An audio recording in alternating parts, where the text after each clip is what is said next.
এটা হলো গোবর গোবর, এটা হলো গরুর গোবর। এইগুলো কি তোমরা আচ্ছা নেহা নেহা তুই তুই কোনটা এইটা নেহা এইটা ভেবেছে অড়ো বিস্কুট বুঝলেন এই যে দেখে দেখাবো চলে আয় আয় এই যে ঘুটে দেয়া আছে এটাকে নেহা নেহা তুই কি বলছিলি এটাকে অরিও বিস্কুট? অরিও বিস্কুট বুঝলেন এটা নাকি অরিও বিস্কুট বললেন এটা কি ঘুটে মানে গরুর গোবর। গরুর ঘুটে। নমস্কার বন্ধুরা, গুড মর্নিং, স্বাগত জানাই আবার আমার একটা নতুন ব্লগ ভিডিওর সাথে। তো এই দেখুন আমি আর নেহারানি আমার ছেলে কাকিমা সবাই মিলে বেরিয়ে পড়েছি। তো কোথায় যাচ্ছি দেখা যাক।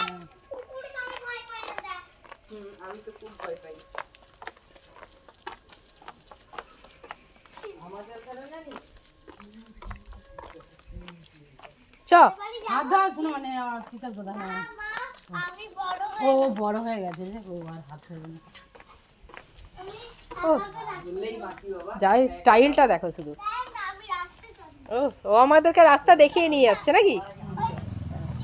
ওকে। এই পাম কলটা দেখে না আমাদের ছোটবেলার কথা মনে পড়ে গেল। আমরাও যখন ছোট ছিলাম আমাদের এরকম কল পাম্প করে জল আনা হতো। আর ওদিকে দেখুন বুড়ো বট গাছ, গাছটা দেখেই এত ভালো লাগলো যে সত্যি কথা আমি বলি আমি নিজে কেন একা দেখবো, আপনাদের সাথেও একটু শেয়ার করে নিই। এই দেখুন ডালপালা মেলে কত সুন্দরভাবে এখানে ছায়া দিয়েছে, কত পুরনো দিনের বট গাছ।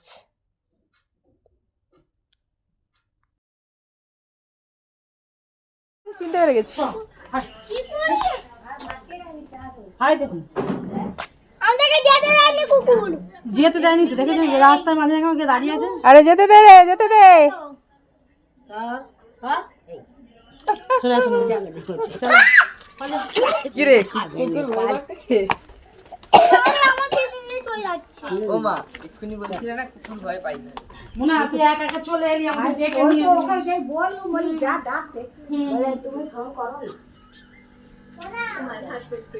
এবার বলি এই যে দাঁড়িয়ে আছেন ইনি হচ্ছেন জেঠিমা। জেঠিমা হচ্ছেন আমার ছেলের জন্মদিনে গিয়েছিলেন আমার বাড়ি রান্নার জন্যে। এত সুন্দর ওনার হাতের রান্না কি বলবো। আমার হাজব্যান্ড আর আরেকজন মানে যার বাড়িতে ওই কাকা দেখাচ্ছিলাম কাকিমার বাড়িতে যে আমরা এসেছি, ওরা দুজন একই অফিসে চাকরি করতেন। তো সেই সুবাদে জেঠিমার সাথেও পরিচয়। জেঠিমা ওনাদের বাড়িতে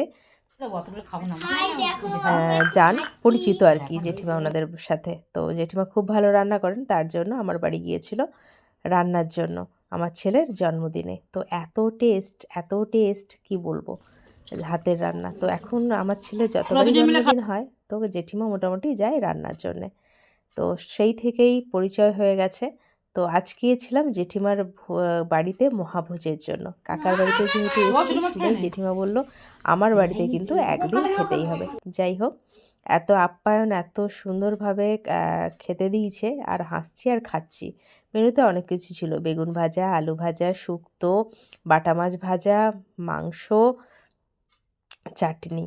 আর জেঠিমার হাতের সত্যি কথা বলতে মাংস এত টেস্ট হয় আপনাদেরকে কি বলবো। আপনারা যদি কেউ জেঠিমার হাতের রান্না খেতে চান বা কোনো অনুষ্ঠানে যদি জেঠিমাকে দিয়ে রান্না করাতে চান অবশ্যই কিন্তু জানাবেন। জেঠিমা কিন্তু দুর্ধর্ষ রান্না করে, এক কথায় দুর্ধর্ষ।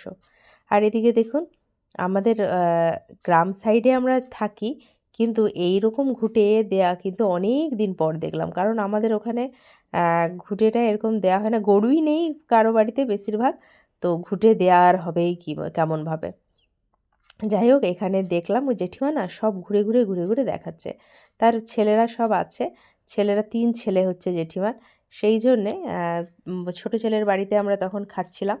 এটা হচ্ছে জেঠিমা আর জেঠিমার মানে হাজব্যান্ড জেঠু, ওনারা দুজন থাকে। এইটাই আমাকে সব দেখাচ্ছে কোথায় কোথায় তার ছেলেরা থাকে। বন্ধুরা জেঠিমার বাড়িতে তো খাওয়া হলো, খাওয়ার পরে জেঠিমা চারিদিক ঘুরিয়েও দেখাচ্ছে। আর একটা জিনিস দেখা, এই দেখুন ফুল, কত সুন্দর ফুল সাজানো। এটা জেঠিমার মেজো ছেলের বাড়ি, তো সব কিছু ঘুরে দেখাচ্ছে। আর ওই দিকে আমাদের এই যে জেঠিমা আছে, এই যে মোটামুটি সব কিছু ঘুরে দেখাচ্ছে। কী করছে আজকে এতটা পর্যন্তই, দেখা হবে আবার অন্য কোনো দিন অন্য একটা ভিডিওর সাথে। আমার চ্যানেলে যারা নতুন অবশ্যই চ্যানেলটাকে ফলো দিয়ে দেবেন। আর হ্যাঁ, আমার ভিডিওগুলো যদি ভালো লাগে একটা লাইক আপনাদের কাছে তো আমি চাইতেই পারি। আর আপনারা ভালো থাকবেন, সুস্থ থাকবেন, দেখা হবে আবার অন্য কোনো দিন অন্য একটা ভিডিওর সাথে। তো তখনের জন্য টাটা।